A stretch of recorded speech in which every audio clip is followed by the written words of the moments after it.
family or safari driver for this photo safari to the Harambe Wildlife Reserve. For your safety, please remain fully seated at all times. Keep your hands, arms, feet, and legs inside the truck. We could be driving by some rough brush, could have some sharp thorns, so please don't lean outside the vehicle. Also, hold on to all your personal belongings. You cannot stop the truck to retrieve any lost items. If you're taking pictures, have your cameras out and ready. You never know when the animals may be around. And keep in mind, I cannot stop the truck for every single animal that we encounter. Now, above you, there's the animal spotting guide to help you while we're out there on the reserve. In case you see an animal that I can't guarantee we'll see all of those animals. We should see a pretty good amount.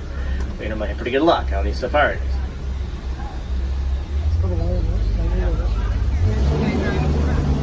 Now, the Harambe Wildlife Reserve was established back in 1971, works now in cooperation with the Disney Conservation Fund in an effort to protect the local wildlife. The first section we'll explore is the Little Ituri Forest. Keep your eyes peeled around there. Many of the animals will use their natural colors to blend into their surroundings. A lot of dense vegetation and heavy brush. A lot of places for animals to hide from predators. Also a lot of spots to remain cool on shady areas there. All across the reserve, animals want to stay as cool as possible. So some animals are more hidden than others. Some are more active than others during the day.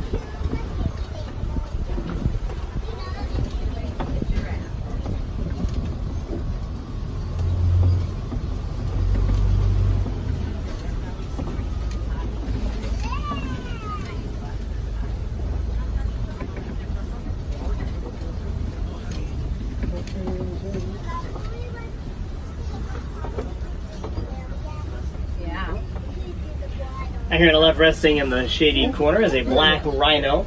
They weigh about 3,000 pounds. They have a narrow prehensile lip. They can pick up things very easily. Helps them forage for food here in the forest. They easily browse off the branches. They are sadly endangered. There's less than 5,000 left in the world due to the illegal poaching for their horns. And some cultures believe that rhino horns have medicinal properties, but they are simply made from keratin, the substance found in our hair and fingernails. There on the right, there's a couple of greater kudu back there in the bushes. The greater kudu is the second tallest antelope on the reserve. Unlike most other antelopes, only the males have horns. The males have large, curly horns, the females won't have any. Right over here on the left, it's a bongo.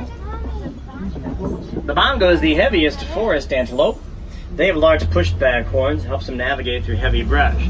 The horns will cross on the females, the male horns will go straight back.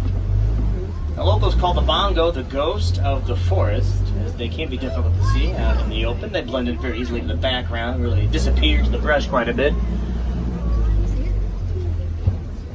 That was a good picture. Look at that one. Next up on our tour is the Safi River. Great place to try to find some hippos. Hippos will spend most of their days submerged in the water. Hold their breath about 8 minutes at a time. Hippos are nocturnal. They tend to rest a lot during the day, usually in the water. It's nice and cool. At night they'll leave the water to brave. They'll travel for about 6 miles in their search for food, trying to keep about 2 miles between them and the water. They will consume about 95 pounds of food a day. Now, the average hippo weighs about 5,500 pounds. Despite their mass, they can actually run about 30 miles an hour. They're really quick on the land. In the water, they are excellent swimmers. Can't reach and sometimes just walk along the bottom. So you're gonna have to see a few hippos come up to the surface. A whole group of hippos being known as a bloat. Now they communicate with each other using sounds known as wheeze honks. The louder the wheeze honk, the more dominant the hippo. Also over here is some pink-backed pelicans. And they get that name from the fact they get a pink color on their skin during their mating season.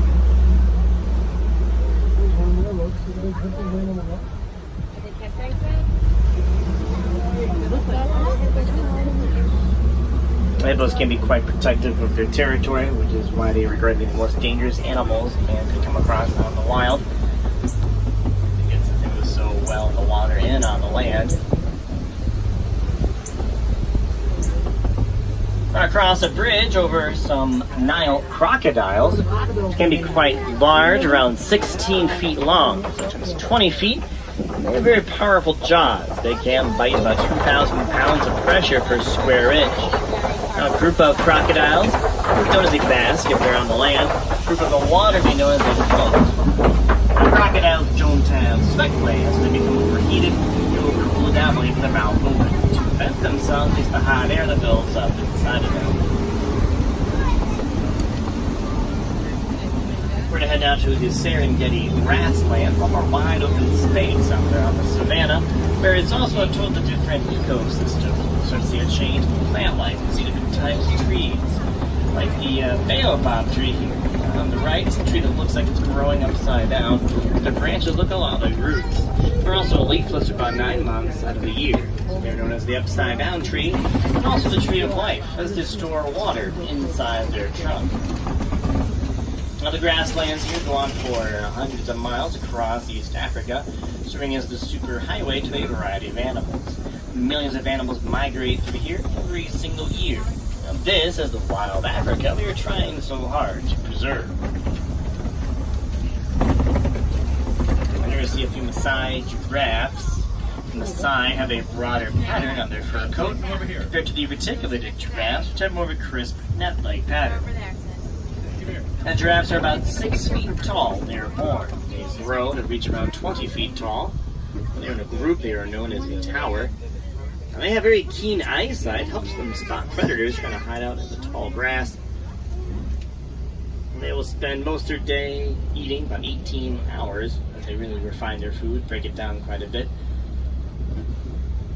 Giraffes only spend half an hour a day sleeping. They will sleep for a few minutes at a time. Little increments spread across the entire day, adding up to only about half an hour. Then they sleep standing up. Sometimes they'll sit down, but they'll never lay all the way down. It makes them too vulnerable to predators to lower their long neck against the ground. Now, giraffes have very long, prehensile tongues to help them get to the hard-to-reach leaves. The giraffe's tongue measures around 18 to 21 inches long. Now, their tongue is a very dark color, which helps protect it from the sun.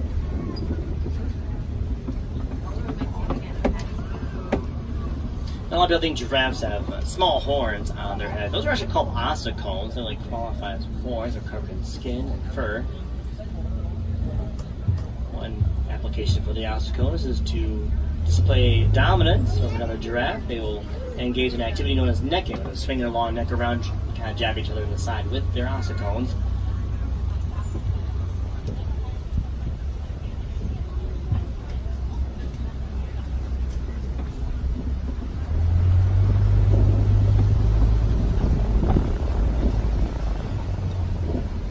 Here on the left, there's a couple of African wild dogs resting. Wild dogs are also known as painted dogs. They usually hunt in packs of 5 to 15. They'll have an alpha male and an alpha female leading their pack. They are very skilled hunters. They actually have a higher success rate than some of the big cats around here. The main method of hunting is to overexhaust their prey.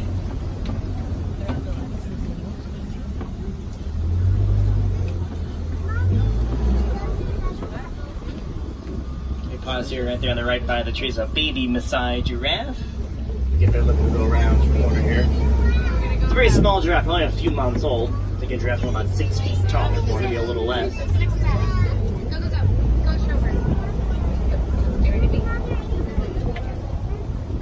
And there to the left back there, those are Sable Antelopes. Their horns make it really difficult for a predator to pounce on them. They'll sometimes sleep in a circle, keep the babies in the middle to keep them safe.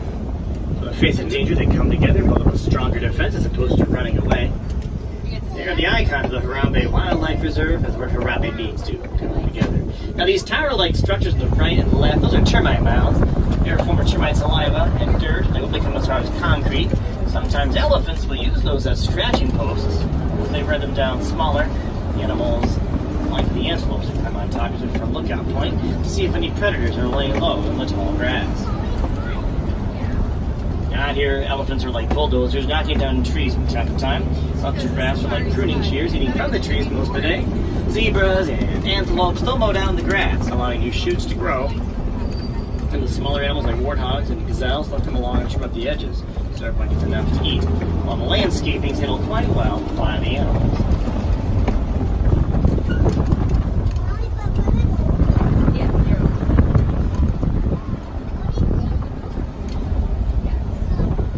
Right back there, those are white-bearded wildebeest. Now, the wildebeest is the largest migratory animal, also referred to as a gnu, which is spelled GNU, named after the sound they tend to make. The grunts will sound like they're saying gnu. They're built for long journeys. They go about 5 days without water. They can walk on their own about 15 minutes after they are born.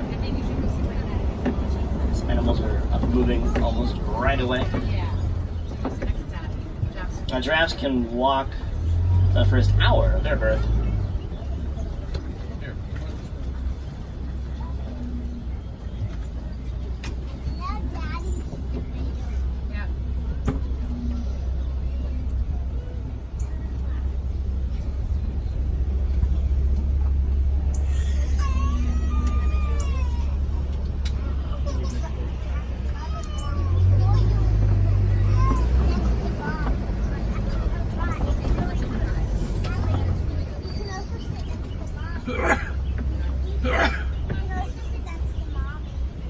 We're heading down to an area known as Monkey Point. And most commonly found around here is the mandrill, part of the baboon family, and the largest monkey in Africa, known for their red and blue faces and very short tails.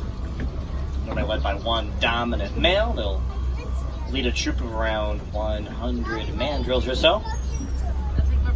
Now, this is also the gateway to elephant country. A big threat to mandrills, elephants, also gorillas, is the mining that occurs in their habitat. A lot of mining for coltan, a metallic ore used in the making of a lot of electronics. And mining really disrupts their ecosystem. But the number one threat to elephants is the poaching for their ivory tusks. So in general, it's a danger for them to simply share the land with man.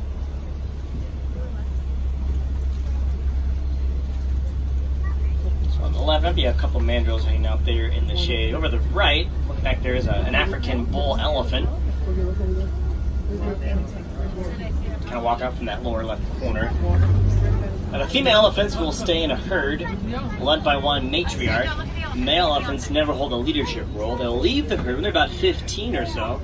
They do become more solitary and independent as they grow older. Once they leave the herd, they may join up with other males and form a smaller bachelor herd. They may return to their herd to visit. They're welcome to return. Once in a while, they'll come back.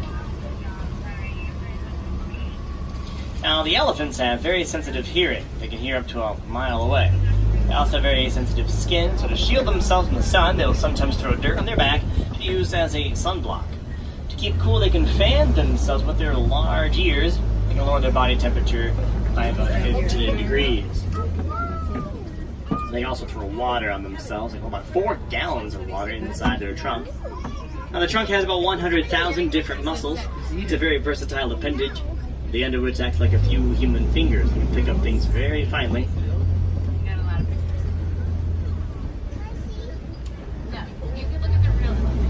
Now, each day they will consume around 300 pounds of food. They will drink about 40 gallons of water. They do weigh about 11,000 pounds when fully grown. They're born, elephants weigh around 300 pounds. Elephants have one of the longest gestation periods, lasting for about 22 months. When a baby elephant comes along, it's up to the entire herd to raise and protect the calf. So the elephants does take a village to raise a child. The one is surrounded by the adults. Ahead to the red clay pits, elephants pass through here quite a bit. You'll see tusk marks in the clay here. There are some elephant tracks that lead up ahead.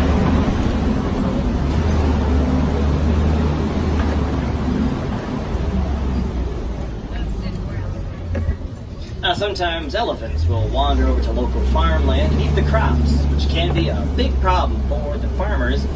Fairly recently, they discovered that elephants are very afraid of bees, so farmers have begun building beehive fences around their land to scare off the elephants. Elephants, for the most part, will stay away facing the sound of the bees alone. So it's a fairly peaceful solution. As a bonus, the farmers can sell honey at the local market.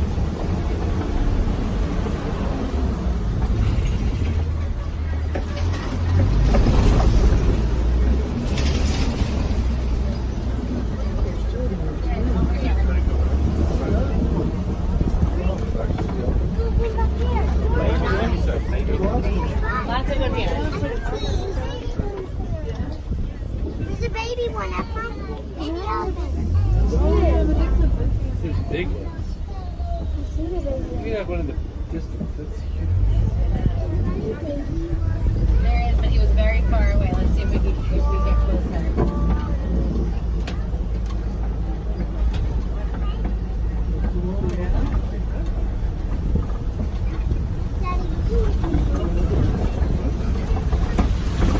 Wow, Sid, look, he's big.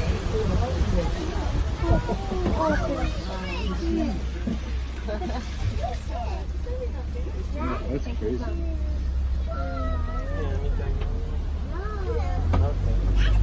Sid, are you interested in this? Look at the Coming here is a flamboyance of greater flamingos.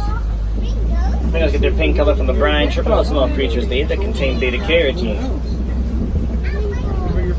They're born of a grayish color. Now they're known for standing on one leg. They normally alternate legs, standing in the water to regulate their body temperature.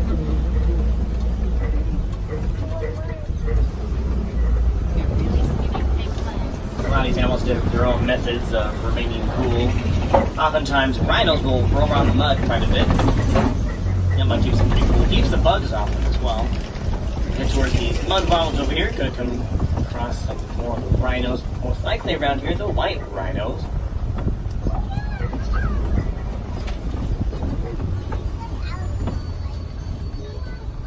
No, elephants don't have penis.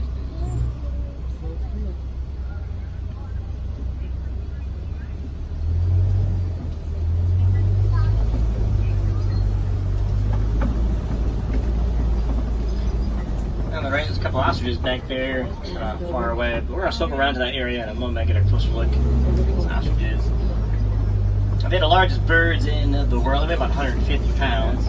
They run about 45 miles an hour. Their long legs allow them to take nice big strides. They cannot fly, but use their wings to change direction quickly as they run.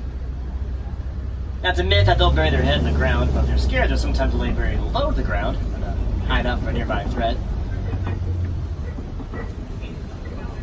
And here's a white rhino coming down on our left-hand side. Now, rhinos run about 35 miles an hour. They have very poor eyesight, which is probably why when they're in a group, they are known as a crash. They hear very well. They only see what's directly in front of them, about 10 feet or so. They're pretty agile for their size. They gallop like horses or zebras. At one point, as they run all four of their feet can be off the ground. Wow, Sid, a cheetah's back there. Ooh, they're walking by to the left. There's a cheetah. The cheetah runs nearly 70 miles an hour, making them the fastest land mammal. That's the only big cat that will hunt during the daytime. Which they will do to avoid the competition with other stronger predators. Leopards, hyenas, lions, they easily overpower the cheetah and steal their kills. Since they mainly hunt at night, the cheetah hunts during the day to avoid the competition. Now, up ahead there's a tall rock formation known as the Kopis. It can be a popular spot with the lions, since it offers them a good vantage point over the savannah. A good spot to keep an eye on things and survey their prey. Now, lions hunt late at night, so during the day, they take it easy quite a bit. They are inactive for about 18 to 20 hours.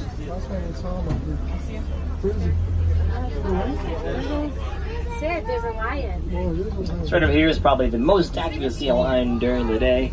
Walking by, there goes a male lion. The female lions are the primary hunters for the pride. And the lions will stay behind to guard the pride, protect them from rival predators. And the lions have padding on their paws that gives them a good grip on the rocks. Also allows them to move very silently so they can sneak up on their prey. They are excellent jumpers. They can leap about 20 feet across. They have excellent night vision, 6 times greater than our own. They see very well even in the dark. The females will hunt in a pack. They'll work together to bring down their prey. So a couple of females there towards the front. Copies?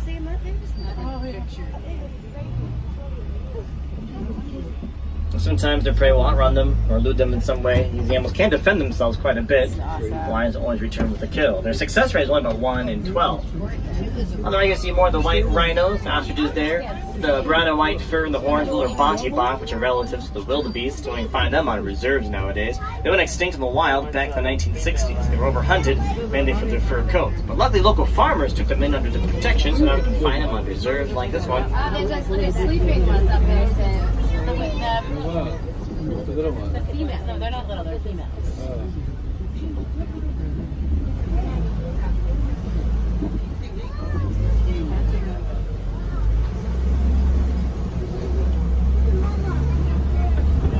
Should we get a lion today? Here in a lot of these are warthog burrows. The warthogs are the largest burrowing mammals. When they enter their burrow, they'll back up into it. That way they keep their sharp tusks pointed outward. That way it's difficult for any predator who goes in to attack them. Their lower tusks are razor sharp. They tend to dig the burrows with their large curved upper tusks.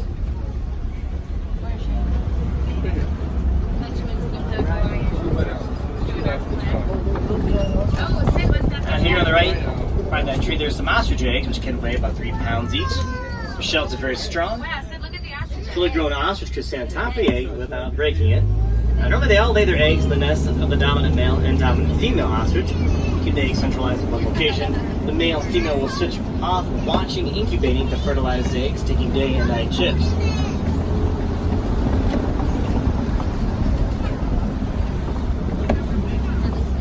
Have a good time to check out one last section of the reserve. Make our way now through Magadi Glen. See what's around over here before we can head back in and end our safari.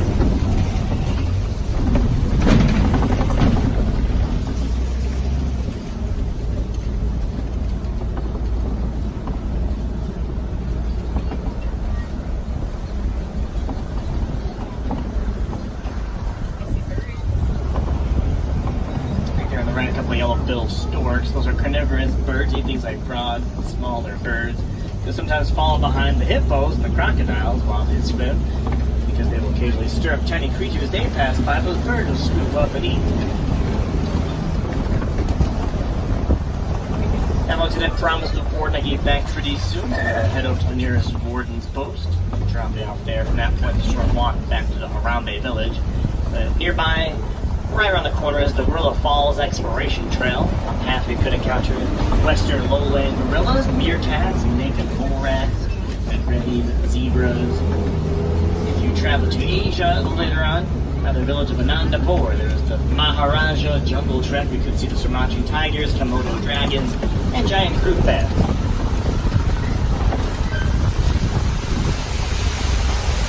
Now make sure you gather up all your personal belongings. Double check your seats, check your pockets, make sure they fell out, bump the drive, so you'll be behind in the truck. The name of the truck is once again Simba 1, and will be the answer to page 15 in the Wilderness Explorer Handbook.